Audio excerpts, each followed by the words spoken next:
Hello everybody and welcome back to the channel, and welcome to Sniper Elite Resistance, where today we are going to be breaking down the trailer in the style of my older video on the Sniper Elite 5 trailer. Then I'm going to give you my thoughts on it. So without further ado, let's get into this.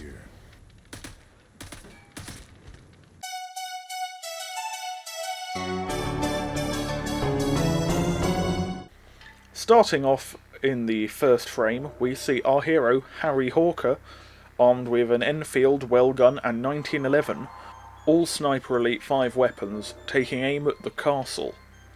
In the next shot, we get an interior view of a lorry pulling up at a German checkpoint.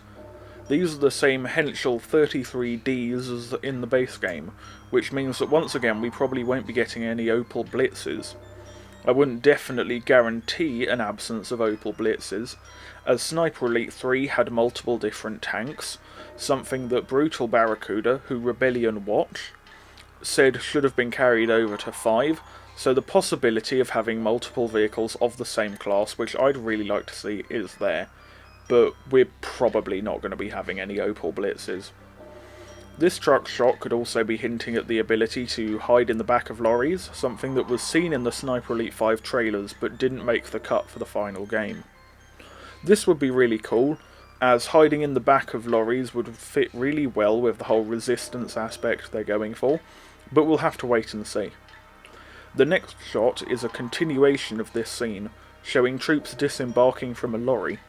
Lots of the time for this trailer there won't be much for me to say, because this game seems as if it reuses most of the assets from Sniper Elite 5, but it is worth noting the urban backdrop of this scene, which could possibly be Paris, seeing as that was the obvious thing mentioned at the end of Sniper Elite 5, and despite the fact this isn't a Carl Fairburn game, it still makes sense for Rebellion to put at least one level of this game in Paris.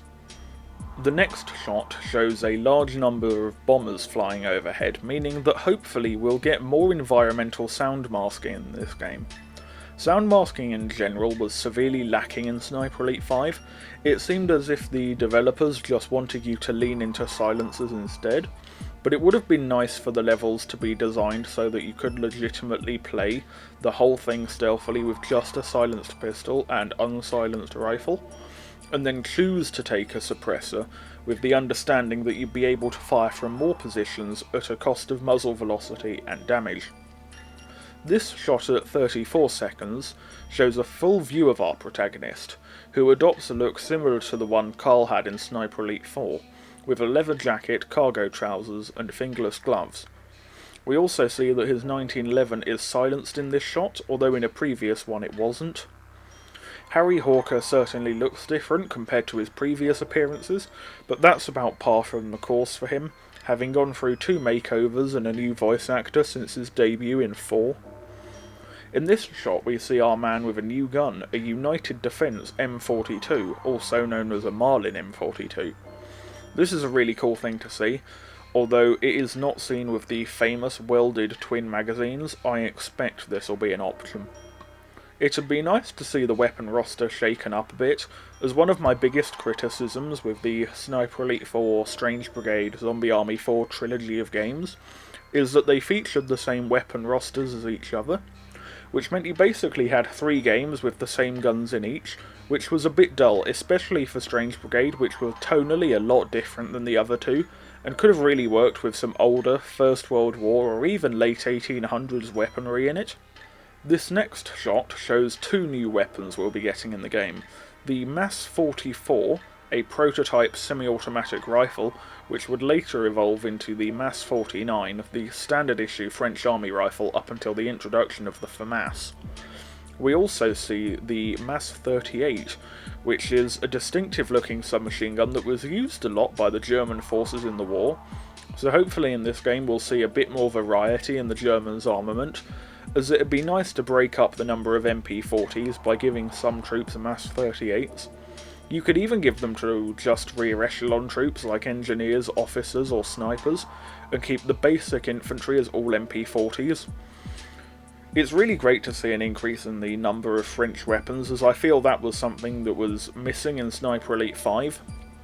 In this shot we also see the return of the alarms, which drastically reduces the chance we'll get the goated radio men back from Sniper Elite 4, which is really a shame, as the radio men were much cooler than Alarms, and in a Resistance game, which I imagine is going to be stealthier and a lot more tactical in tone, Rebellion could have made a much better pick by putting radio men in. We don't know that they are not in the game, but we've not seen them in the trailer, and I'm not expecting much. At 48 seconds we can see a large-scale battle between Resistance members and the German army, which is really cool.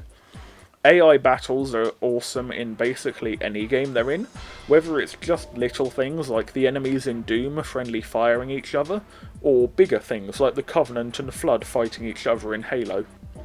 I really hope that Rebellion can execute this to a proper degree, because this is clearly a much bigger set piece than the battles we got in Sniper Elite 4, and although I'm happy to attribute a little bit of this to Rebellion wanting to make a more glitzy trailer, this is still going to be a technical hurdle for them to overcome. In the final shot of the trailer we see Harry on top of a large dam, and feel free to correct me and say that I'm just seeing in 1997 vision, but this looks GoldenEye as hell. It's a game that Rebellion like, having seen multiple fairly well hidden references to it in their games, and it would do them good to take some inspiration from it. And finally, the title card shows Harry on a rooftop with a Berthier, which is another cool new addition to the sandbox, and also a French gun, which is nice for a game set in France. That being said, he is only seen with a Berthier in this artwork, and throughout the trailer he's actually seen with an Enfield instead. The Rebellion website also talks about propaganda missions, which they say are a brand new style of mission wherein the player can step into the shoes of a French resistance fighter to carry out a time-sensitive mission, which could be what we saw in the large-scale battle earlier in the trailer.